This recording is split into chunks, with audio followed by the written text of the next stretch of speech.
Marvel has a villain problem, and I have a solution. The Marvel Cinematic Universe just released Fantastic Four First Steps, which is its, and I know this is going to sound crazy, 37th theatrically released film. That's right, that's 10 more MCU movies than the entire James Bond series. Wild. And one of the benefits of the shared universe is the idea that the MCU can bring characters and concepts created in one movie into another without doing a ton of work. An investment in the idea of Nick Fury means if Fury shows up in Age of Ultron, we don't need a character to look at them and go, Nick Fury, the legendary super spy who used to be a part of S.H.I.E.L.D. until it was dissolved and now you just, I guess, hang out? We all already know. And because of that, the MCU is able to get at some pretty fun, complex comic concepts. A prisoner can casually toss out the possible defense that he was replaced with a Skrull to his lawyer. The Sentry can drop the idea that every Avengers team has at least one god, and we all know who he's talking about. And in comics, ideas like alien races and superhero teams play that same role. They're a constant that the writers have built up over decades and can be brought out whenever they're needed. But comics have one other faction type that the MCU has had some trouble with, and that's what I want to talk about. While Marvel Comics has plenty of well-defined villain organizations, the MCU does not. Sure, certain ones have come and gone, but the fact that none stick around longer than a few movies or shows is sort of astounding, and an issue that Marvel needs to deal with now. So I want to go over all of the villain groups that the MCU has burnt through, and then talk about the one that I believe there's hope for. But first you may be wondering, why even bother with villain groups? Who cares? Well, imagine you're making a new Ant-Man movie and you want to open with action. Isn't super important what or why, since that's not what the movie's about, just needs to be something. Option 1, use generic thugs. This is more or less what Civil War does. Guys in body armor with guns and masks who show up, shoot at the hero, and get beat up. But the problem with this is, it gets boring and repetitive. If you watch a bunch of these movies and they all open with really similar action scenes, they'll start to blur together for audiences. And also, these are comic book movies. We seem to finally be getting over our obsession with realism. Why aren't we having a little fun here? So option 2, you can get a villain group. They all show up in their specific costumes and get to use their specific signature weapons on the heroes. The villain group might even be led by a character we're already familiar with. And instead of fighting just guys with guns, now we might be dealing with mechs, or demons, or shrink rays, or whatever, and the action scene becomes way more engaging. We also get to use this group to create some continuity between the projects, connections that make the cinematic universe feel alive. And we can sell toys of these villains that kids, and mostly adults, will want to buy, and potentially buy more than one. These kinds of figures are referred to as army builders, and you'd be surprised at how much demand there is for some of them. Like, yeah, the Outriders 2-pack and the Sentinels 2-packs were great, but why were the mindless ones Build-A-Figures? People are going to want a few of them. So that's 3 reasons right there. Variety, connections, and merchandise. Now, to demonstrate why I think this is a problem, I'm going to go over the 3 big Marvel villain groups. I'll talk about how they've been used in the MCU and how they usually work in the comics. Starting with Hydra.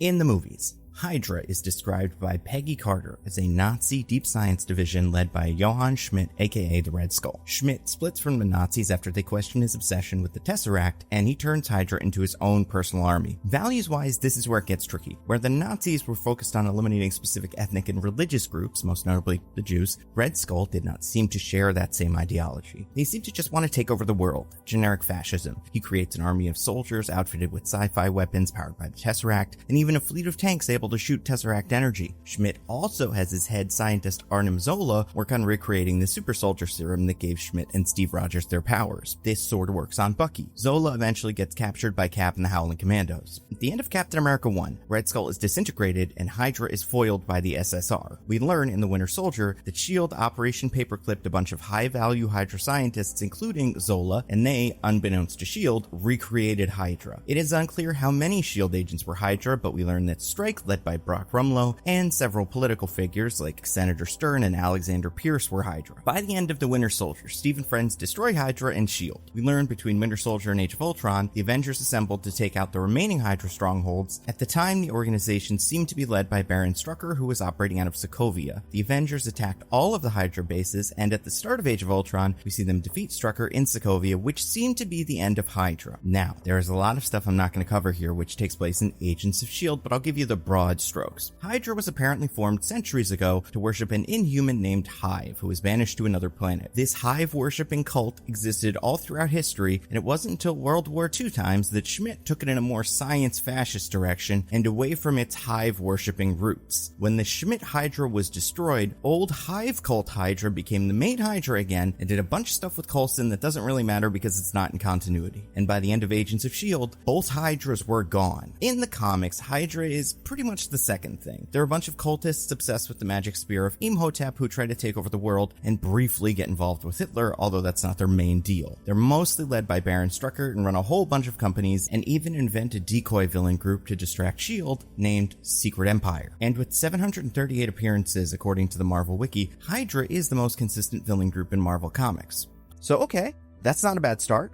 Hydra didn't hang around for as long as maybe you would have hoped, but they had a significant role in 3 movies and a TV show if you count that. What comes next? A group called AIM. In the movies, Advanced Idea Mechanics is a think tank created by Aldrich Killian and Maya Hansen to act as a front for their illegal stuff. Killian wanted to, he wanted revenge against Tony Stark and also to get lots of money. So he created a terrorist character and worked together with the vice president to kidnap the president and create a war that Killian controlled both sides of. But AIM wasn't really much of anything. In fact, it seems like the AIM is just a little play on the letters MIA, which stands for Missing in Action, the designation given to the former soldiers that Killian experimented on. After Aldrich Killian and the Mandarin are exposed, AIM ceases to exist. In the comics, Advanced Idea Mechanics is an evil think tank filled with mad scientists who want to do science and use that science to take over the world so they can do more science. They also make lots of super weapons that they sell to supervillains. AIM was originally part of Hydra, but they mostly do their own thing now, and the vision of the group is determined by their leader, who calls themselves the Scientist Supreme. There are 2 notable ones. The first is Monica Rappaccini, an Italian biochemist, and the second is MODOK, an AIM janitor who was experimented on and turned into a big evil head in a chair. The 2 fight over control of AIM, and the AIM grunts all wear yellow hazmat suits and are known colloquially as beekeepers. AIM does crazy stuff. They invented the super adaptoid, the cosmic cube, which is a different thing from the space stone in the comics. Basically, it's a little cube that lets you rewrite reality. They cloned Yelena and gave her superpowers. They created a time machine so they could send their advanced weapons from the future to the present day. They even made their own company and country for a little bit, which gave them diplomatic immunity, but then Sunspot realized he could just buy them and turn them into good guys. So AIM has a clear ideology, a fun gimmick, iconic costumes, and has led to the creation of many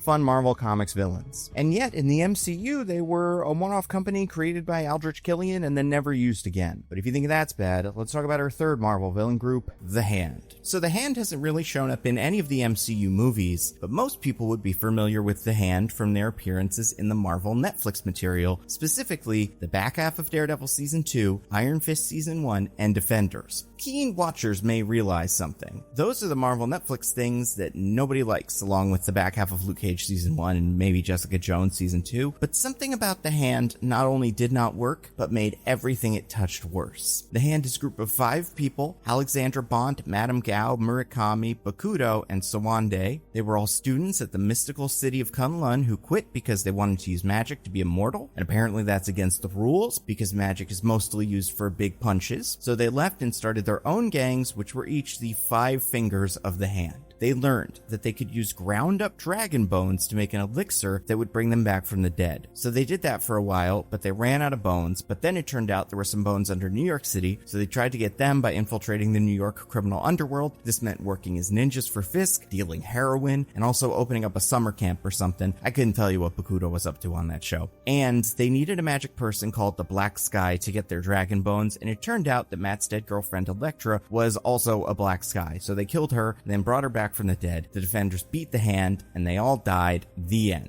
In the comics, the Hand is a ninja death cult that worships a demon called the Beast. See? Right there. That's cooler than anything the MCU Hand ever did. They've been around for millennia and have been secretly shaping world events and fighting for power. Now, For a while, these guys weren't the Hand, just cultists. But around the 16th century, these cultists took control of a ninja clan called the Hand, and that sort of became their thing. Handprint logo, red and black ninja uniforms, and the 5 fingers of the Hand represented the 5 islands of Japan. This familiar version of the Hand would go on to be tied up in all sorts of Marvel Comics history. They worked with Hydra, they went to war with other ninja clans that involved characters like Wolverine and Psylocke, and they were opposed by Daredevil's mentor Stick, so naturally, Daredevil got roped into Hand stuff. He even took control of the Hand during the Shadowland arc and ruled New York from a fortress in the middle of the city. The Hand has had a couple of high-profile members, including Gorgon, a mutant with the ability to turn people to stone, Lady Bullseye, and of course, Daredevil's on-again, off-again assassin girlfriend, Elektra. Coolest thing about the Hand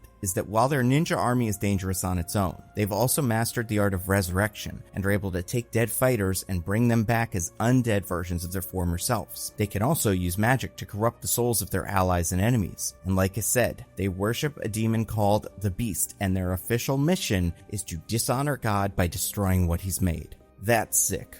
So, I think you can see the issue here. Hydra? Sure, they served their purpose. Did Red Skull stuff, we had Zola, Strucker, and all the Agents of S.H.I.E.L.D. guys, including Hive and sort of Madam Hydra in that virtual reality season. In The Winter Soldier, we did the S.H.I.E.L.D. as Hydra storyline from Secret Warriors, and now that Steve is dead, Hydra being dead feels right. But then, the other two. AIM was only around for one movie, and they were just a front for extremist experiments. No Beekeepers, no Monica Rappaccini, no Super Adaptoid, and while there was a MODOK in the MCU, he had nothing to do with AIM, and now they're gone. And the Hand hung around for a few shows and still managed to do pretty much nothing cool besides resurrect Elektra. We didn't get any Gorgon, no Lady Bullseye, no The Beast, just a bunch of people in suits who ran out of resurrection potion and then got crushed by a building. And they did it all before Wolverine or Psylocke or any of the X-Men were introduced. We burned through the big 3, and 2 of them barely got to do anything cool. Now, there are some other factions in Marvel Comics, but none work quite as well as these. There are a bunch of different mafia types, including the Magia, who are generic mafia, but with G,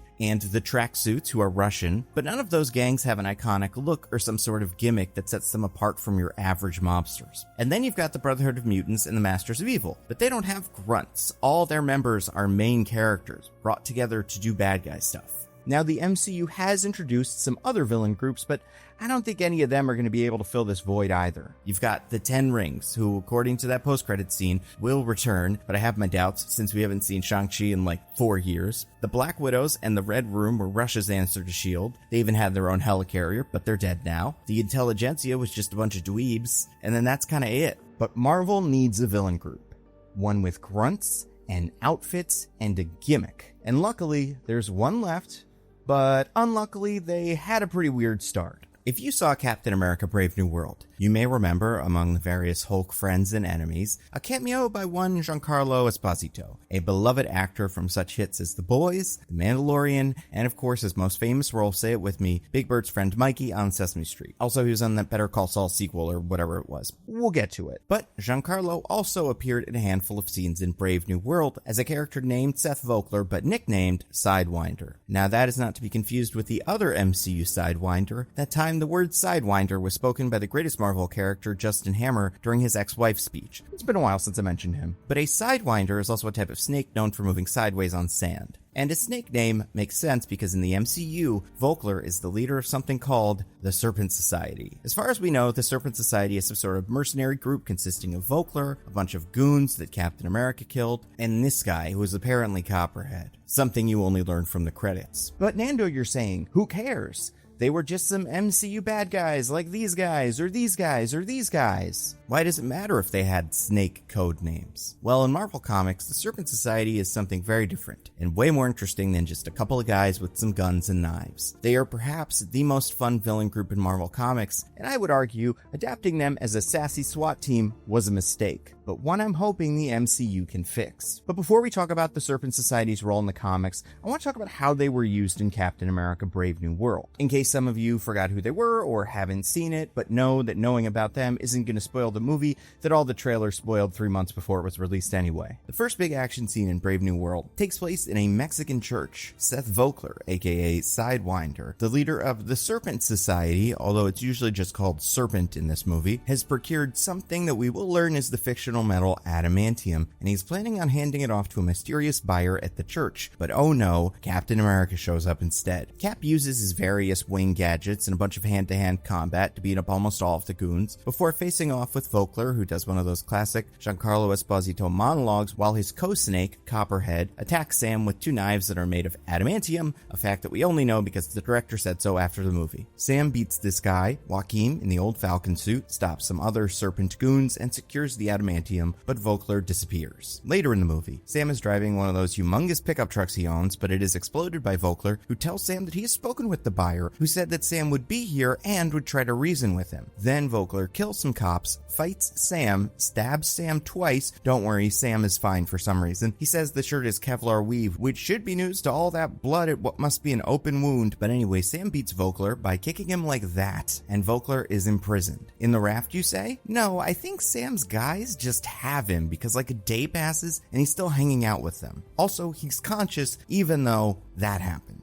Which is handy because Sam questions Vogler about the buyer, and Sam learns that the buyer, who at this point he knows is Samuel Stearns, aka the leader, paid Vogler through government channels to seed distrust among our allies, especially Japan, who now thinks that Ross hired the Serpent Society to steal the adamantium that he already had, and then when the guys he sent stole it, he also sent Captain America to retrieve it from them. Then he told everybody about this. I don't know. The Japanese Prime Minister is pretty dumb, but also Ross is dumber because he doesn't just say, hey, I know what it looks like, but this is one of those superhero things. Like, Isaiah is clearly under mind control, right? They all know this by now. So let's just say the Prime Minister doesn't know the leader is behind this. What about any of the other various mind controllers like the Black Widows, or Wanda, or Loki, or Druig, or aliens, or Skrulls or something? Make something up so he doesn't start World War III. Jesus Christ. And that's the last we see of Vogler in the Serpent Society. He seems pretty confident that he'll escape from prison, more on that later, but as far as we know, he has not done that yet. Now, based on set photos and recently leaked concept art and year-old McDonald's toys, it's pretty clear that the Serpent Society was one of the most significant casualties of Brave New World's extensive reshoots, because originally they were going to be more of a cyberpunk gang of mercenaries led by either Rosa Salazar as Diamondback or Seth Rollins as Cobra. It's unclear. The concept art would suggest that this would be 5 or so serpents, each with a different augmentation-based superpower, including Constrictor with whip hands and Mamba with sword hands. This all got thrown out, presumably because Brave New World wanted to shoot for a more realistic tone, and replaced with Giancarlo Esposito in a trench coat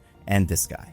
And I understand why the original serpents may have been a bit much, but I don't know, man. Harrison Ford turns into a big Hulk. This isn't all the President's Men. Have some fun with it. But anyway, that's the role the Serpent Society plays, and could have played, in Captain America Brave New World. There's some sort of forgettable mercenary group with snake code names. In the final cut of the movie, they don't appear to have any superpowers or theming besides the names. And as far as we know, only 2 of them even have snake names. But how does that differ from their usual role in the comics? A lot. In Marvel Comics, the Serpent Society is a collection of snake-themed villains, each with their own snake name and a power set to match. Sidewinder, for example, has a cloak that lets him teleport a few miles. Constrictor has these whip thingies. Anaconda is big and strong and also has stretchy arms. But, and this is very important, they're not all from the same place. They find each other. Or more specifically, Vogler realizes 2 things. 1, supervillains who work alone have a much tougher time committing crimes than those who work together. And 2, there are a lot of snake guys. So Vogler creates the Serpent Society. He recruits all of the snake villains you may recognize from other comics: Diamondback, Asp, Bushmaster. Basically, you think of a snake, they've been on this team. Although team does not quite do the idea justice, because Vogler is not interested in creating a supervillain team. He wants a supervillain union. Vogler wants his supervillains to have a steady paycheck, healthcare,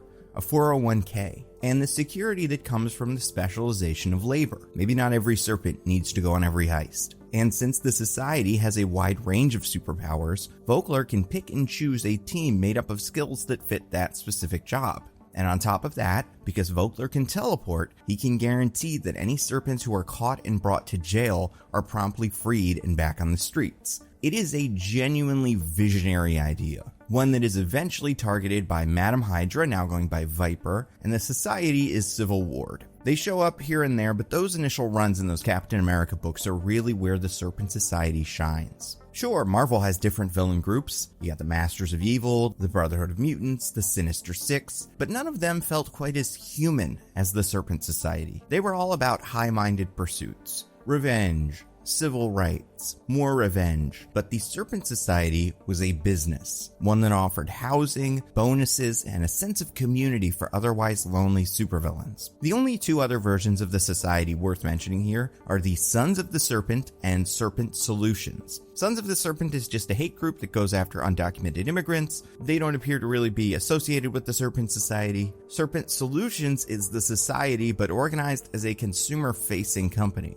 Both appear in the recent Sam Wilson Captain America run, but they don't really do much else. So what do we do? Well, this is the easy part. Anything, could be a TV show, could be a movie, could be a special presentation, even though we don't really usually do those anymore. And it could be, and this is a wild idea, a comic. A comic that is sold in the real world, but then put online on Disney Plus as a motion comic so people can watch it. You can even put it on YouTube. Who cares? So let's say that, since it's the most budget-friendly option.